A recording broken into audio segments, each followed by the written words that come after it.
What happens when royal entitlement collides with morning show grace, live, in front of millions?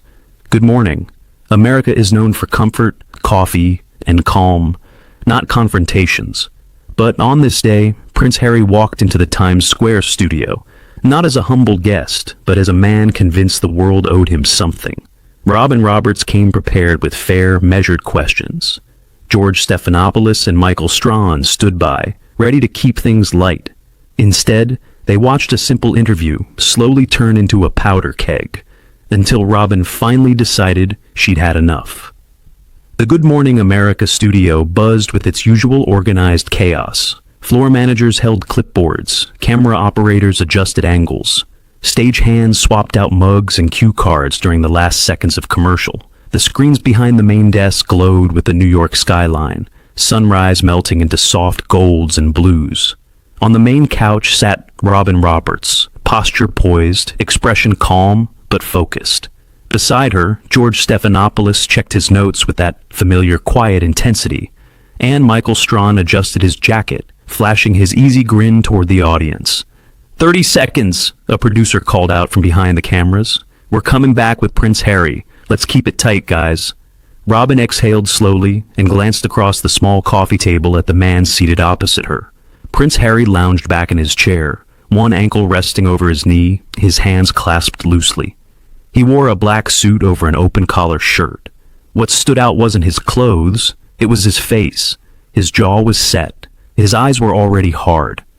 "Everything good, Harry?" Michael asked with a friendly nod, trying to cut through the tension. "Need water, coffee, anything?" Harry didn't smile. "I'll survive," he said flatly. "Let's just get this over with." George's brows lifted almost imperceptibly. Robin didn't react. She'd interviewed presidents, survivors, families in grief. A tense royal was not going to rattle her. At least, that's what she told herself. 10 seconds, the floor manager called. Everybody ready. The audience lined up on raised risers, leaned forward with excitement. Phones were tucked away, but anticipation sparkled in their eyes. This was Prince Harry, modern, controversial, endlessly discussed. They expected insight, maybe vulnerability, maybe charm. They had no idea what they were about to get. The theme music swelled, the red light blinked on. "And we are back," Robin said smoothly, voice warm and steady. "We're here with Prince Harry, joining us live in studio this morning to talk about his new projects, his life here in the United States, and what comes next for him and his family. Harry, good morning. Thank you for being here." Harry gave a small nod, lips tightening. "Morning," he replied. "I suppose the world wants another piece of me, so here we are."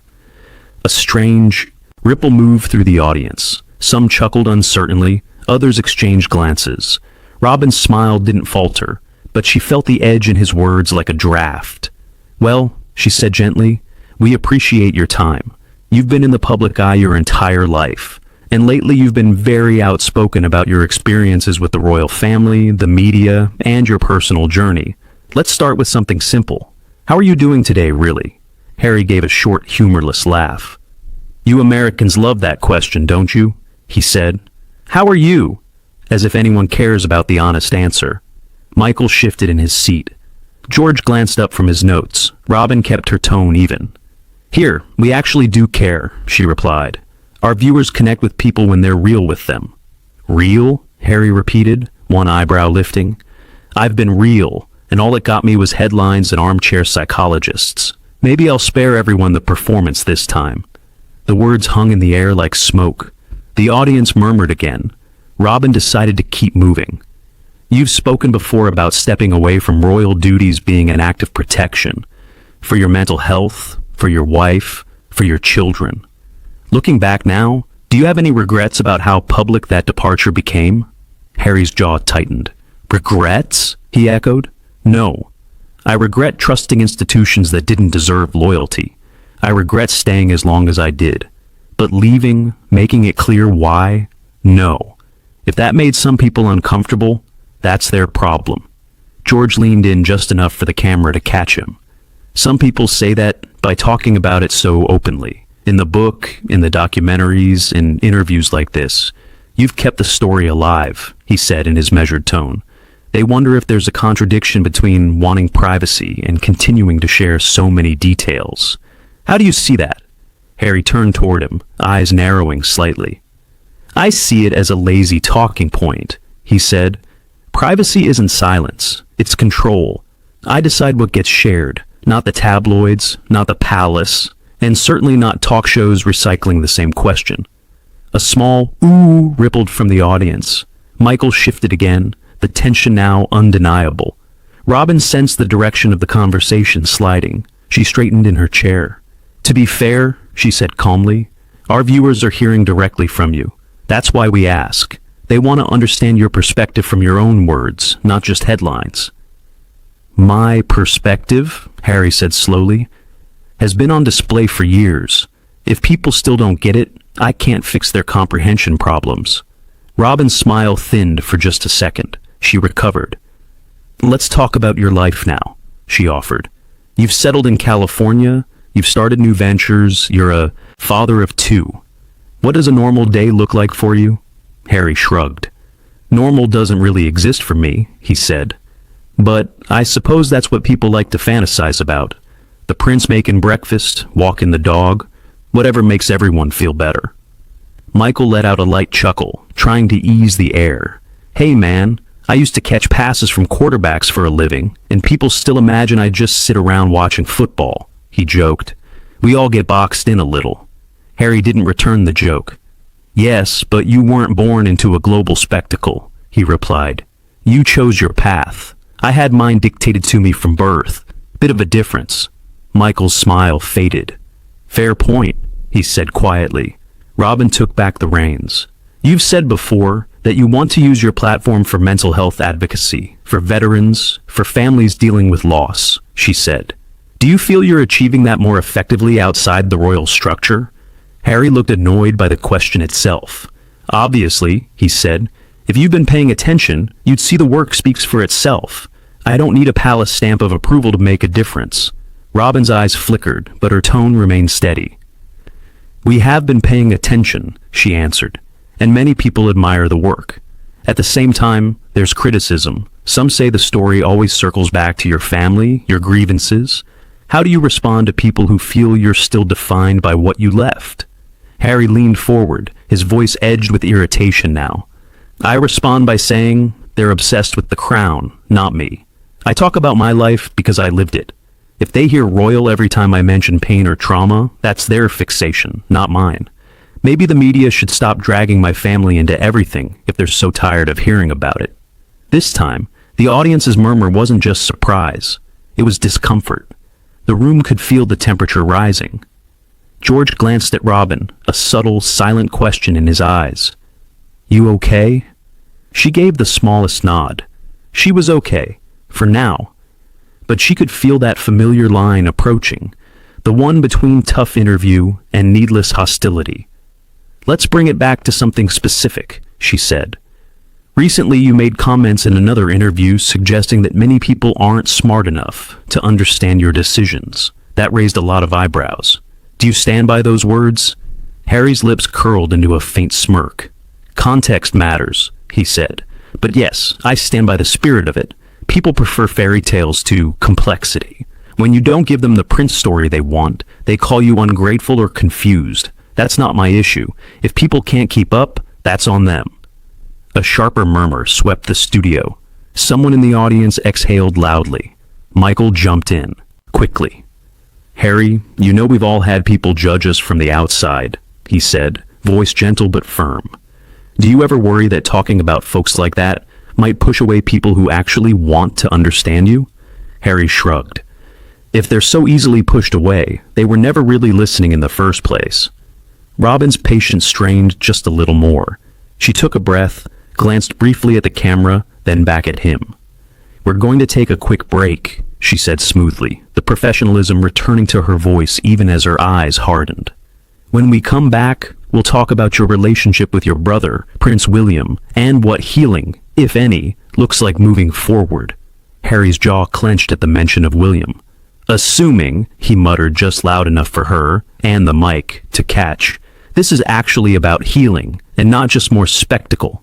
The band played them into commercial, but the air didn't relax. Behind the cameras, producers exchanged wary glances. George rubbed his forehead. Michael let out a slow breath. And Robin Roberts, the woman who had navigated hurricanes, elections, and personal crises in front of millions, sat very still on the couch, eyes calm, spine straight, realizing that this wasn't going to be just another difficult interview. This was heading toward a collision, and they were only at the first break. The moment the cameras cut to commercial, the studio floor changed. Directors whispered loudly into headsets. A producer hurried over to Robin with an apologetic glance, as if silently mouthing, "We're so sorry." George stood and stretched his shoulders, as though shaking off the tension. Michael rubbed his temples, muttering something about needing a stronger coffee.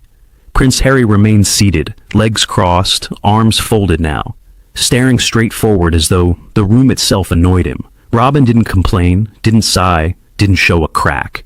She quietly reviewed her next card, even though she already knew every question on it. Harry glanced over at her.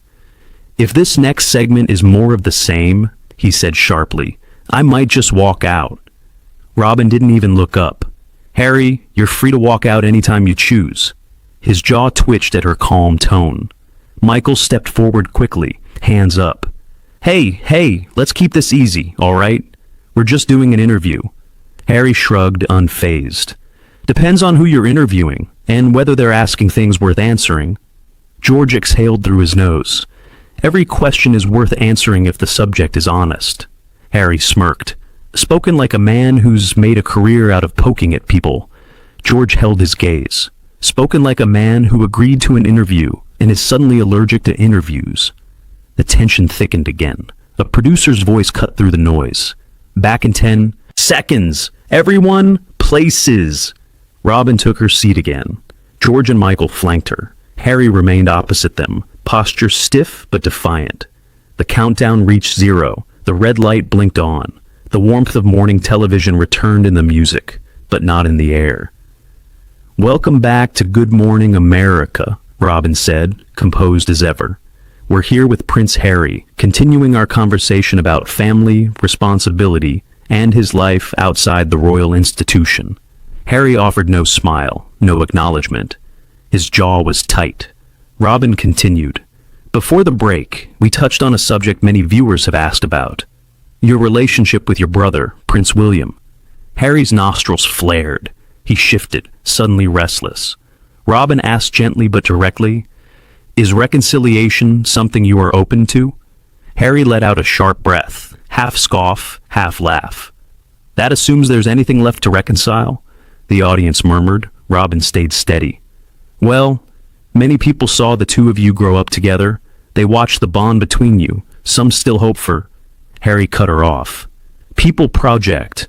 They imagined a perfect brotherhood because they needed it for their fantasies about the royal family. Doesn't mean it was real." George raised his eyebrows.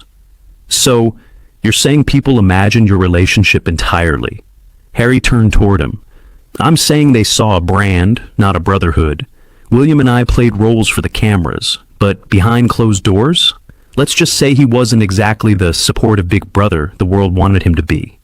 Robin interjected carefully. "But in your own book, you describe moments of closeness." "Oh, please," Harry snapped. "Do I have to defend every anecdote I've ever said? Memories change. People change. Maybe I was trying to be diplomatic when I wrote that." The audience gasped at the bluntness. Michael shifted in his chair. "Harry," he said with a soothing tone, "people aren't trying to trap you. They want clarity." "Clarity?" Harry repeated. "I've given clarity for years. If people don't understand, maybe they're not trying hard enough." Robin inhaled slowly and chose to move forward. "All right, let's talk about something else that's been widely discussed. Many viewers wrote in asking about your ongoing relationship with the royal institution, the charitable foundations, the public commitments, the traditions you once represented. Do you see any part of yourself still connected to that world?" Harry rolled his eyes. "There you go again, dragging me back to the monarchy. I said I left. Why does everyone act like I owe them a sentimental montage?" Robin remained calm.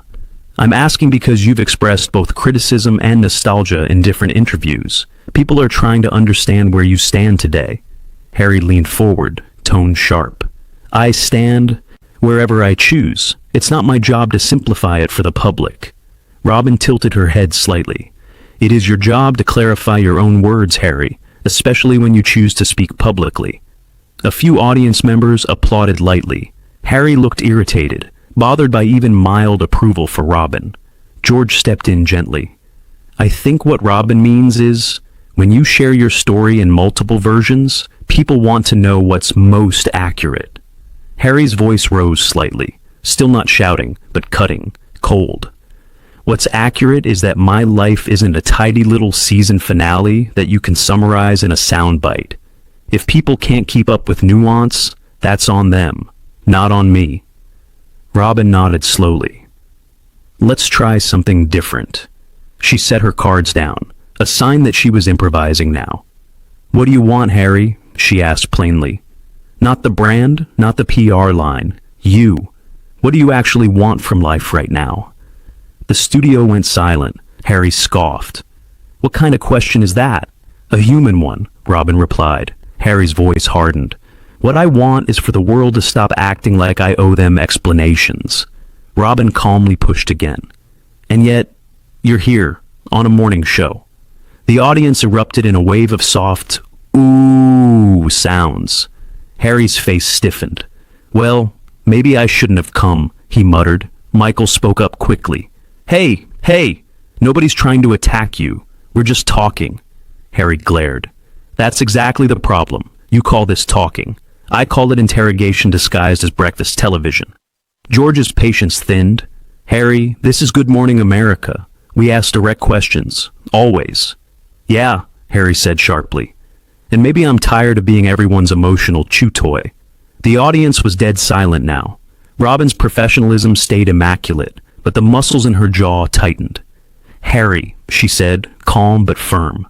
Questions aren't attacks. Accountability isn't hostility. And conversation isn't persecution. Harry sneered softly. Easy to say when you're the one holding the cards. Robin leaned in slightly. And impossible to hear if you refuse to listen. The audience gasped again, loudly this time. Harry blinked, stunned by the pushback. George gave Robin a tiny glance, part admiration, part warning. Michael murmured, all right, trying to keep the peace. But Robin wasn't finished, not yet. We're going to take another quick break, she said, never breaking eye contact with Harry. When we come back, we'll talk about accountability, responsibility, and respect. 3 things every guest on this show is expected to show our audience. Harry's lips parted in disbelief. The red light went off. The cameras cut. The music faded. Harry sat back, seething. Robin remained still, composed, stronger now than before. When cameras cut, the tension became physical, hanging in the air like humidity before a storm. A producer rushed in with a bottle of water for Harry, which he waved away with a stiff flick of his hand. Robin didn't look at him. She sat quietly, lips pressed together, reviewing her cards, not because she needed them, but because it kept her hands busy. George leaned close to her chair. You okay? He whispered. Robin nodded once.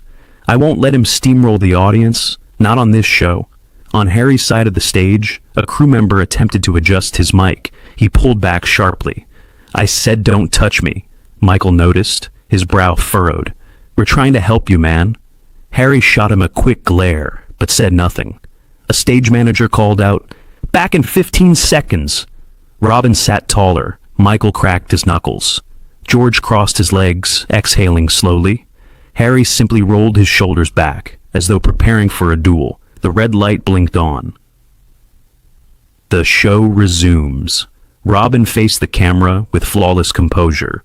Welcome back to Good Morning America. We're here with Prince Harry, discussing his life, his journey, and his role on the public stage. Harry sat rigidly, staring at Robin with an expression that hovered between impatience and contempt. Robin continued, her tone calm, but with new firmness beneath it.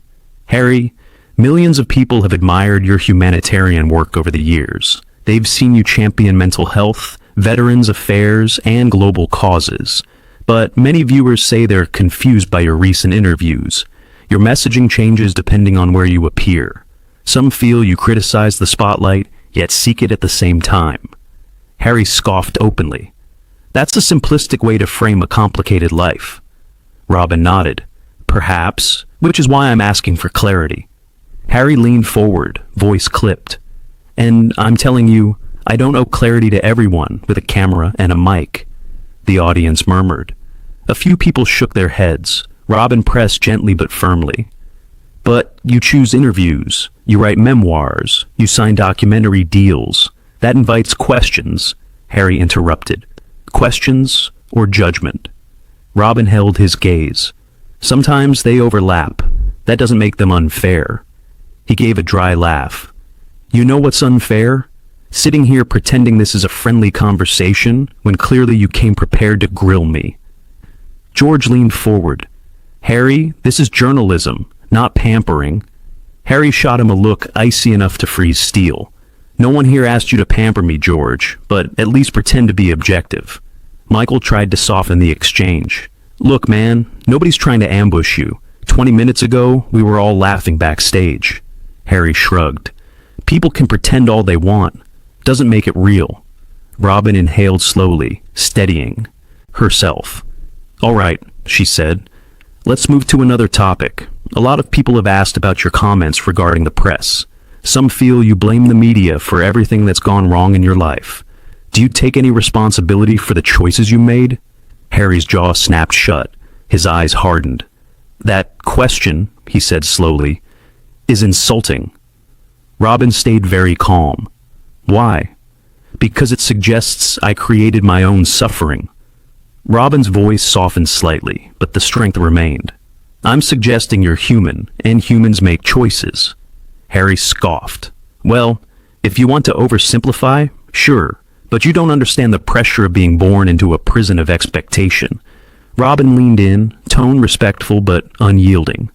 You're right, I wasn't born into royalty, but I was born into scrutiny and responsibility. And I learned something early. If you want to change the narrative, you don't burn every bridge behind you. The audience gasped. Harry blinked, stunned. You think I burned bridges? Robin's voice remained gentle, but it carried steel beneath it. You torched them, she said, and then complained about the smoke. The audience broke into applause, soft at first, then building until half the studio was clapping. Harry's nostrils flared. So this is how it is? You bring me here just to tear me down and humiliate me? Michael shook his head. Nobody's trying to humiliate you, George added, but you can't insult every question and then act shocked when someone challenges you. Harry glared. Maybe the questions are idiotic. Robin's lips parted slightly, not in anger, but in disappointment. Harry, she said quietly, you don't get to belittle us on our own show. He shifted in his seat, defensive walls rising fast. I'm not belittling you. I'm telling you to ask better questions. Robin sat back, her patience nearly gone now. What exactly would that look like? She asked. You've dismissed questions about your family, your public work, your choices, your marriage, your book, your projects, your expectations, your contradictions. She paused. So tell me, Harry, what can we ask you? The audience fell instantly silent. Harry opened his mouth, then closed it, then tried again. No answer. Robin watched him, eyes calm but resolute. I thought so, she said softly. The studio murmured, a mix of shock and admiration. Harry stiffened, cheeks reddening. He looked like a man who'd just realized he wasn't in control of the room, perhaps for the first time in years. Robin picked up her cards, placing them neatly on her lap. We're going to take one last break, she said, voice steady. And when we return, we'll try, one more time, to continue this interview with respect. She turned directly toward Harry. For everyone's sake, I hope you join us in that. The cameras cut. The red light went off. Music rose. Harry sat frozen, jaw clenched. The break ended with none of the usual backstage warmth. Crew members hovered tensely, exchanging whispers. Michael tapped his foot anxiously. George rubbed his chin, already anticipating disaster. And Robin, silent, composed, adjusted her microphone with the precision of someone preparing for a final confrontation, not an interview. Harry sat stiffly, arms crossed, jaw tight, as if daring anyone to speak to him. A stage manager called out, "Back in 5, 4, 3. The red light blinked on. The final segment begins. Robin faced the camera, her demeanor the definition of professionalism, measured breath, centered tone, a calm that was now unshakable because it had hardened into resolve. "Welcome back to Good Morning America. We're here with Prince Harry," she said, articulating his title with careful neutrality. "And we're going to continue our conversation, hopefully with clarity and mutual respect." Harry snorted audibly. The audience shifted uncomfortably. Robin turned to him. "Harry, before the break, I asked you a simple question. What can we ask you? You didn't answer. So, let's try something different." She folded her hands. "Let's talk about your work, purely your work. Millions admire your advocacy. Can you tell us about a project you are genuinely proud of right now? One that has nothing to do with the royal family or past grievances?" Harry shrugged lazily. "I don't feel like talking about that." Robin blinked. "You don't feel like—" "Harry, we're live." "Your problem," he replied bluntly. "Not mine." Gasps rippled across the studio. Michael stepped in, voice calm. "Come on, man. She's giving you space to talk about something positive." Harry rolled his eyes. "Positive? The whole tone of this interview has been negative because she made it negative." George exhaled sharply. "That's not fair. Robin has been nothing but respectful." Harry snapped back. "Respectful? Maybe in your world. In mine, this is interrogation." Robin, still composed, spoke softly. "Harry, asking questions is not hostility." He leaned forward, his tone dripping with irritation. "Maybe not, but asking the wrong questions is." Robin nodded once. "All right, let's pivot." She shuffled her cards, not because she needed them, but because she needed a moment to steady her voice. "You've spoken in the past about mental health. You've encouraged openness, vulnerability, and accountability. Do you believe your behavior here today aligns with those principles?" Harry froze, then scoffed. "You're twisting the narrative again. I'm being provoked." Robin shook her head calmly. "No, Harry, I'm holding you to your own words," he sneered. "You're holding me to standards you never hold anyone else to." Robin's eyes hardened.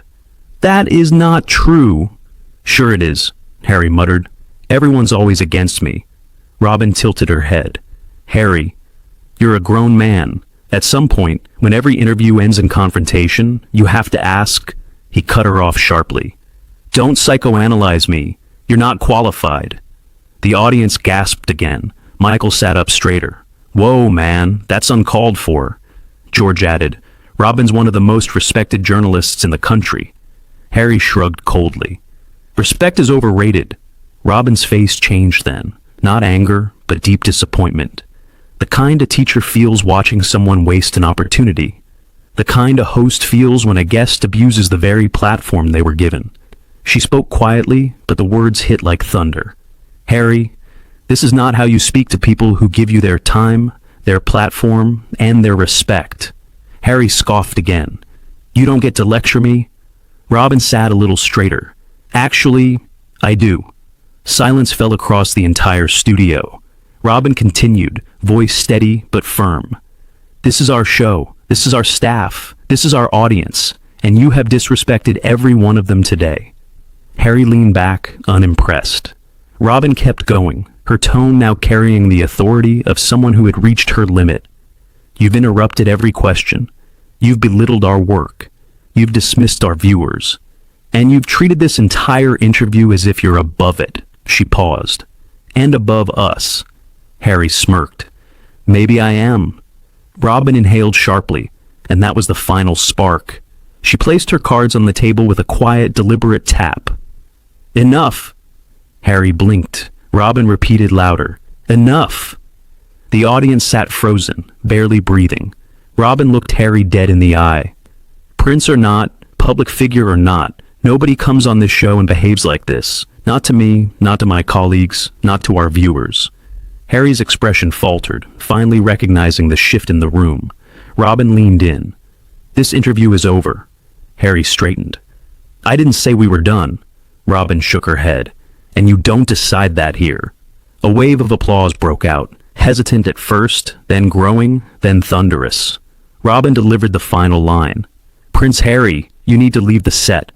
Harry's jaw dropped for the first time all morning. "You're kicking me off?" Robin nodded once. "Yes. We cannot continue like this. Not today." Michael whispered, "Robin, you sure?" She answered without looking away from Harry. "Yes, I'm sure." Harry